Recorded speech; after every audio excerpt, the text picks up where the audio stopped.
In today's episode, we're going to be taking you out to one of the most hallowed grounds in America, where for 3 days in July of 1863, one of the fiercest, most decisive battles in the Civil War took place. This is on 6,000 acres, over 2 ridges, and this battle really, truly decided the fate of our nation. Yeah, and this is a story about heroism, heartbreak, and the history that shaped our nation. So get your RV packed up and ready to go, folks, because we're heading out to Gettysburg National Military Park. Everything you want to know and see and do while you're there. Stay tuned. Here we go. This is RV Destinations Podcast. Hello and welcome to the RV Destinations Podcast. We're so glad you're here with us. If you're tuning in via YouTube and or our audio podcast, welcome aboard. We're really excited. We got a really good show today for you. We do. We are super excited because today we're going to be talking about Gettysburg National Military Park in Gettysburg, Pennsylvania. And on the line with us, we have the Vice President of Destination Gettysburg, Carl Whitehill. Hello, Carl. How are you doing today? Good. It's a great time of year to be talking to you guys. So we're really excited to spend this time together. Absolutely. We are so excited to have you here with us today, and really excited to share some of the top things RVers can see and do and experience there in Gettysburg. But I think where we should start is kind of that 10,000 foot view of Gettysburg. What is this about? Why is this swath of land so important? Well, it's really where the future of America was hung in the balance. If things had happened differently in Gettysburg, then we may not be the country we are today. And I think that if anybody, hears of one Civil War battlefield, it's because it's usually Gettysburg. And I usually think that that's a big part thanks to Lincoln and coming here a few months after the battle and delivering the Gettysburg Address. And he really put Gettysburg on the map, not only as a place of tragedy, but want to hope that we could get back together and unify as a country. So, the name recognition of Gettysburg just really resonates around the world. Mm-hmm. We have people that visit us from all corners of the world, and really they know the Gettysburg Address, they know the history, and it's amazing. And so this is really a nice gathering spot for people to really think about what happened here and how poignant it was for American history. Do you mind telling us a little bit about the battle? It's been many years since I've read about or even, listened to anything about Gettysburg. Maybe tell us a little bit leading up to the battle. I understand General Meade and General Lee were actually the generals at Gettysburg. Is that correct? Yeah. But General Meade, his stint was short here. He was put in a place right before Gettysburg and gave up his post shortly thereafter. So Gettysburg is positioned right in the middle of the 4-year war. So the war had been going on for 2 years, started, of course, in April 1861, and Gettysburg wasn't until July 1st, 1863. So the Confederates had been winning a lot of battles leading up to Gettysburg. And most people believe that General Lee was looking to take the Southern Army, the Confederates, up north. We are the only major battle in northern soil above the Mason-Dixon line. And if you know Gettysburg's geography at all, we're only about 10 miles or less from the Mason-Dixon line. So really the Confederate Army didn't get far. They never intended to fight here in Gettysburg. They were actually probably headed up to Harrisburg, the state capital of Pennsylvania, take over Harrisburg, and then over to Philadelphia. Some speculate that if General Lee had succeeded in winning over Harrisburg and Philadelphia, that the war might have been over and the Confederates would have won. They ended up here in Gettysburg. The armies converged here. It was never intentional. We're just this little town of about 4,000 people at the time, but we had a road network that really brought people from all troops from all corners right here to this small little town in Pennsylvania. And it took days for the troops to arrive, and it was a frightening but exciting moment because a lot of townspeople were really excited to see the Union Army arrive. They were cheering on their Pennsylvania boys coming back home. But, you hear some phrases over the years like the rebels are coming, the rebels are coming. Yeah. These are things that people really were afraid of over the months and years prior to Gettysburg, that the war was going to come north here. And so when they converged here, it was a 3-day battle. The Confederates won the first day, pushed the Union through the town and out the other side. And then the Union, it was kind of a split the second day, and then the Union won on the third day. In the end, about 170,000 soldiers showed up in this little town, Wow. and 22,000 dead and wounded were left here at the time. So in all, 51,000 casualties in 3 days. And that's really hard for people to put their head around, that many people, let alone 170,000 soldiers showing up. When you think of an army, those were armies of thousands and thousands of soldiers, sometimes tens of thousands, all converging, marching here 20, 30 miles just to get here, and then fighting what has become to this day, the largest battle on the continent. And most of the battle took place on a farmer's property. Is that correct? Is that what I remember? Well, yeah, you're correct. Several farmers, actually. Okay. The battlefield today is 6,000 acres big. So it really encompasses most of the surrounding areas around Gettysburg. And so, yeah, it ended up being fought on farmers' fields all around town.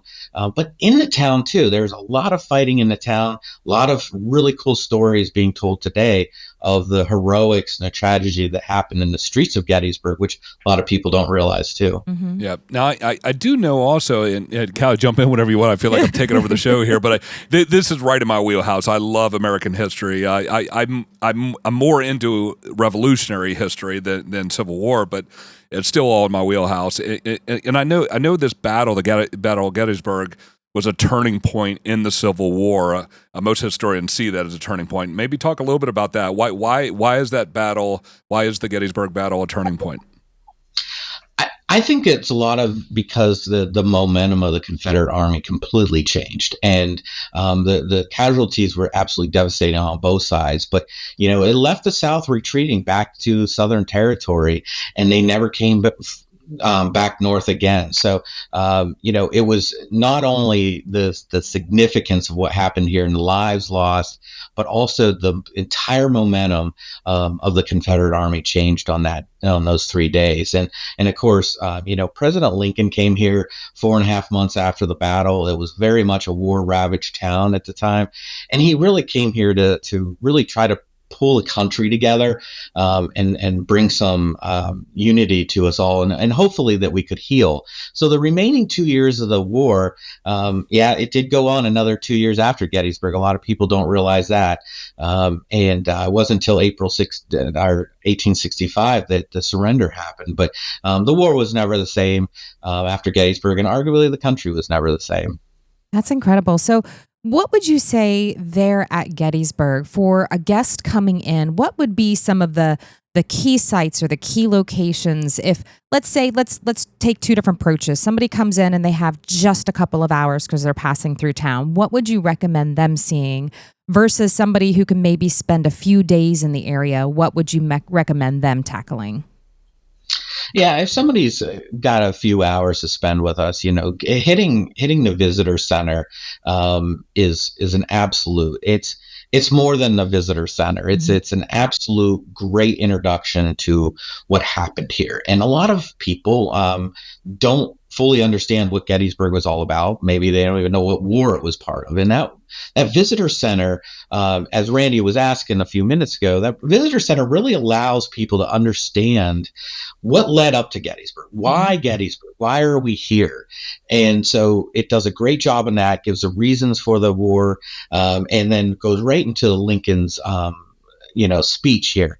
And I would start there, and then you have to hit the battlefield itself. And why I don't say the battlefield first is because it's very overwhelming. Okay. It's, again, 6,000 acres, right.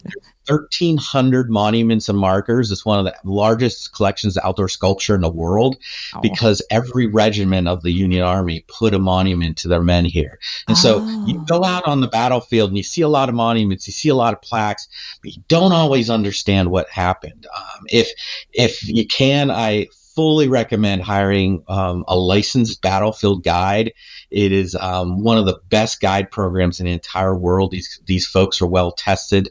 There's about 125 of them, and these guys and gals know exactly what happened here, how to really relate. So if somebody says, I'm coming from Kentucky, the first thing they're going to do is make sure that they include those Kentucky monuments or wherever you're coming from. To make sure they personalize it. A lot of people come here, they want to know where their ancestors fought. And so these guys can do that. So if you're here for a couple hours, hit those 2 spots. But if you can certainly schedule more time, you gotta come downtown. We have a really charming historic downtown, full of historic sites, full of great shopping, restaurants. It's so quaint. It's so charming. A lot of people come here and just enjoy that part of Gettysburg.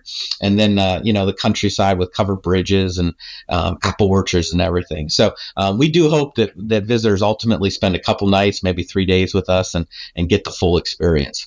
That's incredible. And I'm so glad that you said that, because I honestly had no idea that there was anything there outside of the battlefield. And I'm sure a lot of other people think that there's just the battlefield. So the fact that, folks, that you can get out there and, spend several days in this area and make a whole entire trip out of it versus just passing through, you're really going to get the feel, I think, of why this town in this area is so incredibly important to our country.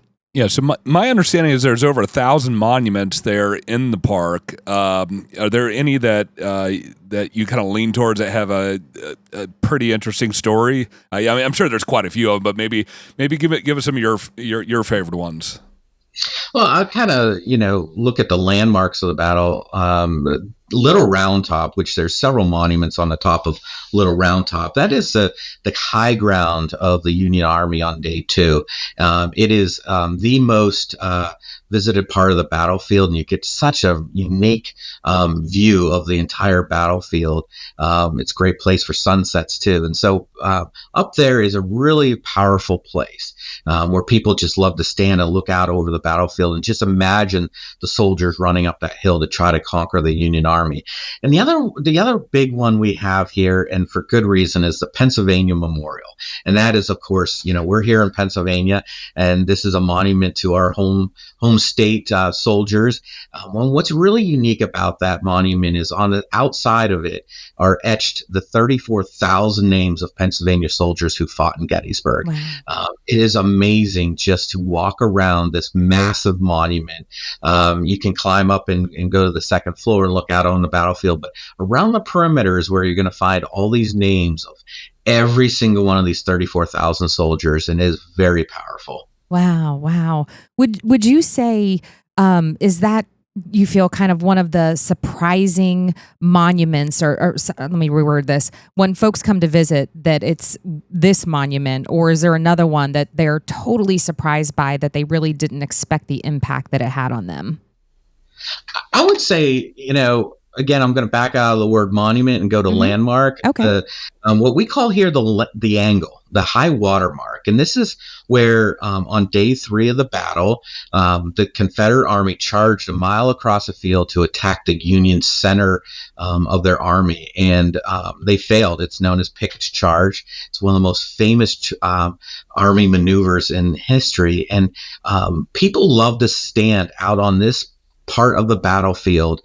There's a rock wall there. There's a couple monuments behind you, and just imagine a sea of 15,000 Confederates marching to their death across that field. Wow. And it is it's always at the end of the tour. And so it's one of those places people stand and really take in the breath of what happened here.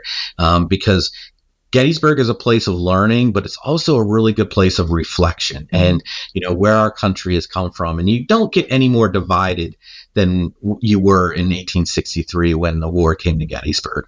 Absolutely. You talked about the different tours available, different tour guides. I assume you also have audio tours and different things like that somebody that wants to be more independent, just download a program on an iPhone or something like that, or do you have audio tours? Oh yeah, absolutely. We have years ago, we used to have CDs that you'd plug in your car, cassettes, and of course, it's the app tours, and we have several app tours that visitors can download. It's a pretty inexpensive way to see the battlefield. It's like $10 or $5 charge, but the tours are what sets Gettysburg apart.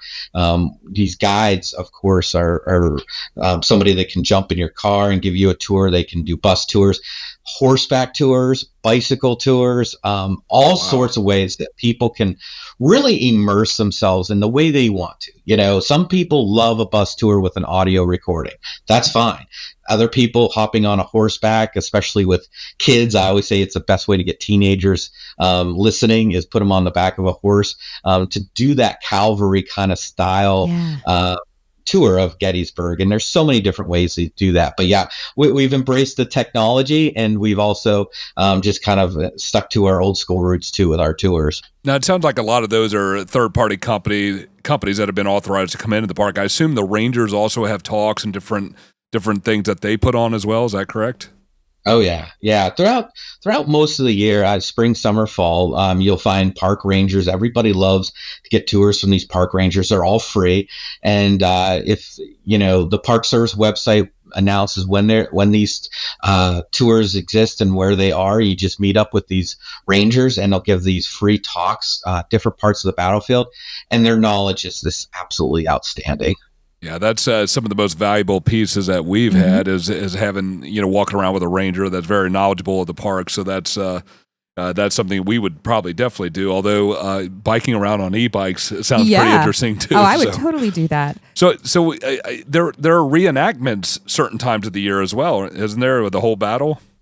Yeah. Our big reenactment is always the first weekend in July, and that's held at a historic farm here. And that is when you're going to see thousands of soldiers recreating battle scenes. But you'll also have throughout the year smaller, what we call living history encampments. And these are places where visitors can come into these camps. They can talk to reenactors.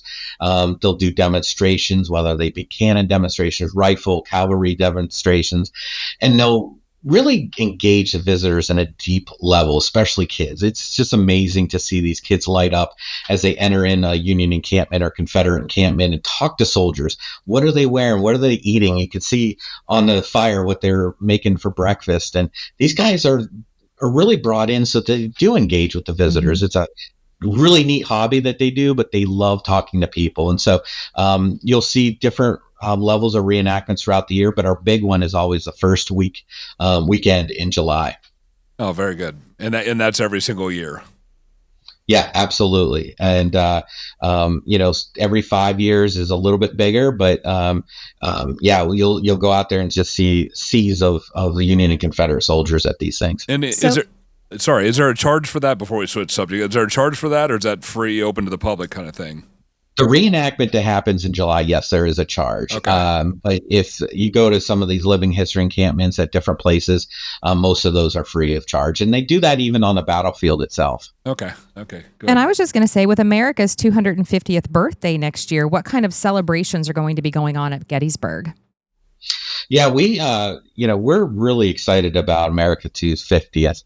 A lot of attention is going to be on our neighbor to our east, Philadelphia. There's certainly going to be the epicenter of America 250, but we really believe you can't tell the story of America without Gettysburg. Right. And likewise, you can't tell the story of America with a lot of other historic destinations, Boston, Charleston, New York, a lot of different destinations. So we're in good company with America 250th. And we really want Americans just to make sure that they include us in those plans. And one of the things that really is coming forward as our big event is actually a recreation of Lincoln's Gettysburg Address in November 2026. Oh, wow.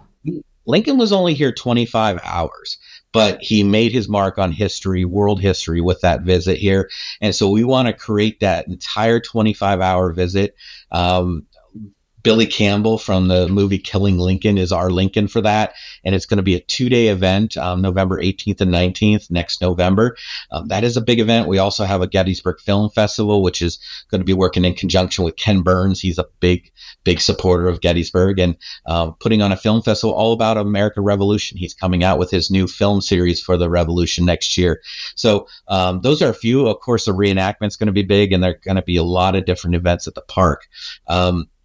I will say, I think this bodes well for people who travel by RV. We are working with our neighbors across the southern tier of Pennsylvania to really link Philadelphia, Valley Forge, Gettysburg, Flight 93, and Pittsburgh, all in one trek that travelers, especially road trippers, can take, that really highlights with those 5 destinations really strong American history in all eras of history, all the way from, of course, Flight 93 on September 11, 2001 to all the way back to our American Revolution. So it's really a neat way to experience, and folks coming from the West can start in Pittsburgh and make their way over to Philadelphia, or if people could do the vice versa. Yeah, that sounds exciting. That's I haven't spent much time in Philly, but I also want to go to Valley Forge, so we're going to just have to make a trip out there and do the whole circle there. Yeah. So I think, are we heading into RV parks now? Well, I did have one other question before we head into some RV parks in the area. Too. So I was watching something. I don't remember what the Learning Channel, Discovery, one of them. I can't remember which one it was, and it sounds like there's still active archaeology going on in the park. Is that correct, or has all that been kind of wound up at this point?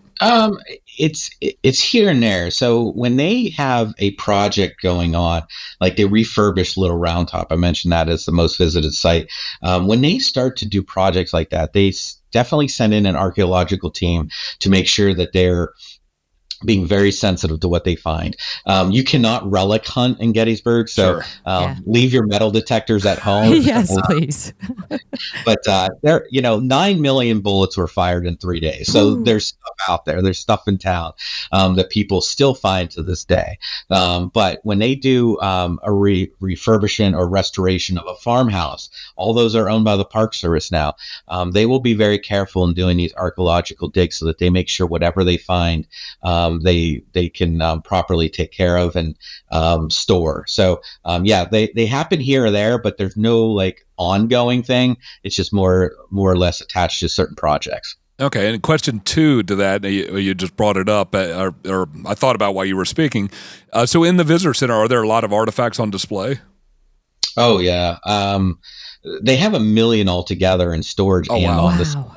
It's the largest collection of Civil War artifacts in the country, and of course, you can't put 1 million artifacts on display, but they have a lot of artifacts, not just bullets and weapons, but just items to fully understand what these soldiers were enduring, right? So you have the canteens, you have the shoes, you have the uniforms, you have the Bibles, you have the knapsack, all these things that really make people understand what these soldiers went through, not just here in Gettysburg, but throughout the war. And it was not a very glamorous lifestyle. You often had very little food to eat, and your shoes often were worn through. So really gets people to understand, when they see those kind of artifacts, what this war was about and how just devastating this was all around. Mm-hmm.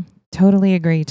So, I would love to recap this with folks before we head over to the RV park portion of this. So we've got 6,000 acres of preserved battlefield land that, encompasses this entire battle. You've got the museum and visitor center. You've got the 3-day battlefield spread, which you can do auto tours. You can do horseback riding tours, cycling tours. You've got the Cemetery Hill and Soldiers National Cemetery, which is where Abraham Lincoln gave the Gettysburg Address. You have over 1,300 monuments, markers, and memorials scattered throughout the park. You can do self-guided auto tours if you'd like. You've got ranger-led walking tours and talks. You also have licensed battlefield guides, which you talked about 150 different licensed folks that can do that for you. And then you've got the seasonal living history programs and reenactments that the park offers. Coupled that with the entire town of Gettysburg itself, there is so much to see and do in this area. It's incredible. And plenty of places to park your RV. There's over 56 in the general area of Gettysburg. Wow. 56 campgrounds.